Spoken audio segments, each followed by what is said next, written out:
Dans l'actualité, le meeting de soutien au président du Faso, le capitaine Ibrahim Traoré, du 30 avril dernier se poursuit.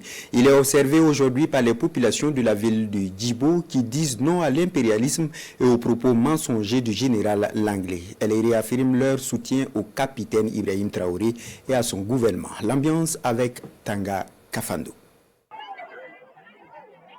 Djibo dans la rue ce samedi 3 mai pour un meeting de soutien au président du Faso, le capitaine Ibrahim Traoré. À l'appel de la coordination des jeunes patriotes de Djibo, hommes, femmes, jeunes, enfants et vieux se sont mobilisés.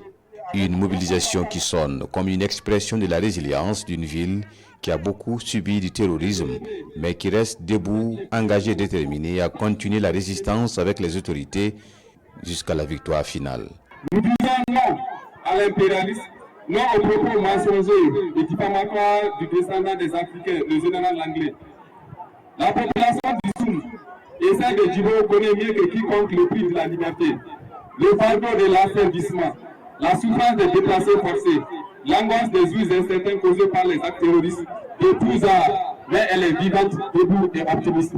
L'avènement du MPCR2, sous le leadership du capitaine Ibrahim Traoré, a été pour nous un tournant, une bouffée d'oxygène, une main tendue et un acte salut.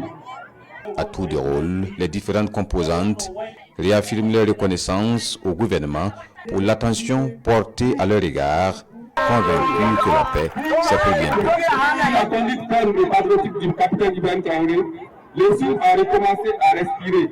Djibo a repris espoir et le peuple entier s'est levé pour dire non à l'impérialisme, non à l'ingérence étrangère pour déstabiliser notre nation. Il fut un moment où nous étions dans le noir. On ne savait pas où on partait.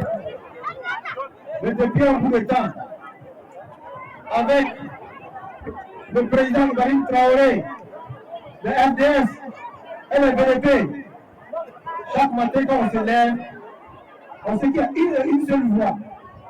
C'est la voix de la liberté, c'est la voix de la souveraineté. Ce meeting se tient à l'image de celle tenue dans plusieurs villes du Burkina depuis le 30 avril dernier en réponse aux propos controversés du général américain Michael Langley.